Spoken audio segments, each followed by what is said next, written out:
Hai,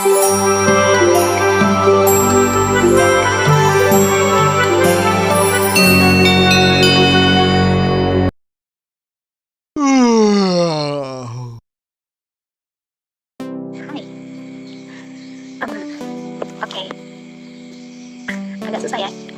Aku pengen untuk akunku yang ini aku berbagi cerita, teman-teman. Jadi kalau misal di akunku besar cerita-cerita lucu ketika aku yang seorang wanita Jogis, cuek ganteng baik aslinya gitu. Tapi nggak tahu kenapa itu selalu dipercaya sebagai si bijak gitu. Dan kata temannya aku bermata cenayang sehingga kayak ya sering kali aja dipercaya ngasih pendapat ke dia, saran ke dia tentang pacar yang memang yang pendapat yang mereka tanyakan itu memang seputar tentang asmara percintaan, jadi memang kita dulu cinta gitu. Anyway, please don't like that because itu kan temanku. Tapi ya aku share aja di sini karena memang selain itu adalah cara aku menghabiskan waktu juga itu terlalu seru untuk aku simpan sendiri ya. Jadi aku pengen berbagi itu di sini dengan kalian kita. Well, aku soalnya udah tulis ceritanya, jadi kita share-nya ceritanya atau kasusnya one by one ya. Nah untuk malam ini aku pengen ceritain kasusnya kayak gini. One day aku ditanya oleh seorang wanita yang usianya itu jauh lebih dewasa dari aku gitu. Si wanita ini dia udah berkeluarga, udah puluhan tahun berkeluarga. Nah singkat cerita itu karena satu dan lain hal kita bercerita panjang lebar gitu. Terus gak tau kenapa dia tuh kayak mungkin percaya sama aku atau gimana gitu ya. Akhirnya dia mau cerita, dia nanya nih ke aku gini, pertanyaannya kayak gini, bagaimana pendapatmu tentang dia yang sekarang ini bercerita di depanku gitu, bahwa saat ini dia selingkuh, menyelingkuhi pasangannya. Alasannya menyelingkuh pasangannya itu karena dulu pasangannya itu berselingkuh dari dia, dan itu sering kali hingga akhirnya dia daripada sakit hati dan lain-lain, akhirnya dia membalas selingkuh meskipun nggak di waktu bersamaan gitu. Dia nanya bagaimana aku berpendapat soal itu gitu. Jujur ya, itu kasus yang kalau aku pribadi bisa dibilang out of the box gitu. Loh, bukan apa, mungkin untuk orang-orang yang udah menjalani hidup rumah tangga yang udah puluhan tahun dan lain-lain, hal-hal seperti itu bukan hal yang baru buat mereka mungkin ya, ataupun misal entah mereka nggak mengalaminya secara langsung, tapi mereka tahu itu dari teman atau dari cerita dan lain-lain gitu ya. Kadang kan kita nggak harus mengalami hal itu baru ngerti gitu, meskipun kita tidak benar-benar merasakan apa yang mereka rasakan, tapi cerita orang, pengalaman orang itu secara tidak langsung menambah pengalaman kita gitu. Nah, kembali ke cerita ini gitu.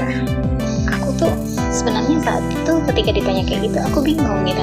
Di satu sisi aku bingung, di satu sisi dia nanya pendapatku. Aku nggak tahu apakah pendapatku ini sangat berarti buat dia atau dia hanya sekedar pengen tahu sudut pandangku, atau mungkin dia sedang mengujiku, aku nggak tahu ya. Akhirnya aku lama tuh aku nggak jawab. Aku mencoba membayangkan gitu. Aku mencoba meresapi perasaan dia. Aku mencoba memposisikan diri sebagai dia dulu gitu. Dulu dia yang disakiti karena diselingkuhi pasangannya.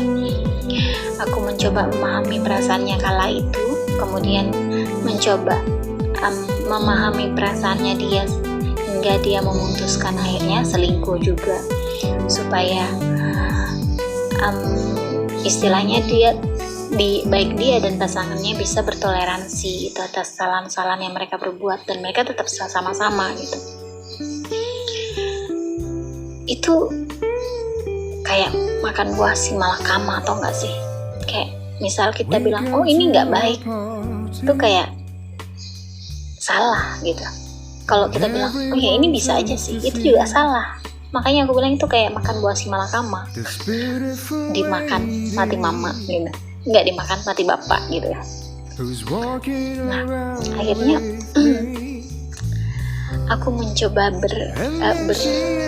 berdiplomatis gitu, berdiplomatis. Ya aku bilang gini, setelah sekian lama diam gitu, akhirnya aku mencoba cari kalimat yang paling bijak, yang sebenarnya aku juga nggak ngerti gitu, karena aku berharap aku nggak ada dalam hubungan yang seperti itu.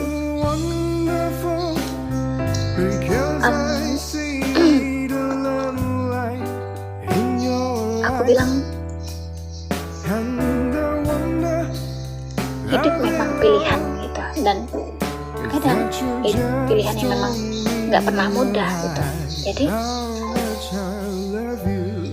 aku akhirnya bilang gini, apa sih aku bukan siapa-siapa, aku bukan seseorang yang bisa menilai baik dan buruknya orang lain, seseorang yang bisa menilai oh ini salah atau ini benar untuk suatu tindakan orang lain dalam hubungan, apalagi hubungan ini adalah hubungan kamu dan pasanganmu, yang istilahnya aku nggak kenal pasanganmu, hanya kalian yang bisa saling ngerti dan sebagainya. Jika kalian merasa cara kalian itu baik dan kalian bisa bertoleransi kemudian berdamai dengan itu, dan memang tetap baik-baik saja, dalam artian baik-baik bukan cuma konteks yang kelihatan baik-baik, tapi murni baik-baik gitu, aku bilang ya why not, karena mungkin itu gayanya kalian, itu pilihannya kalian berdua, dan itu adalah bentuk rumah tangganya kalian gitu.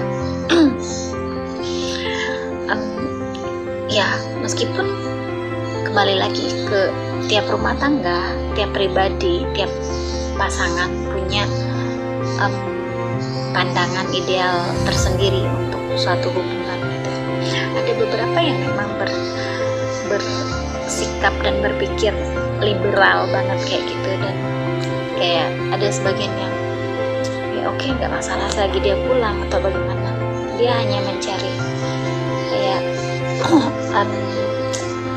hiburan sesaat, menghilangkan kejenuhan.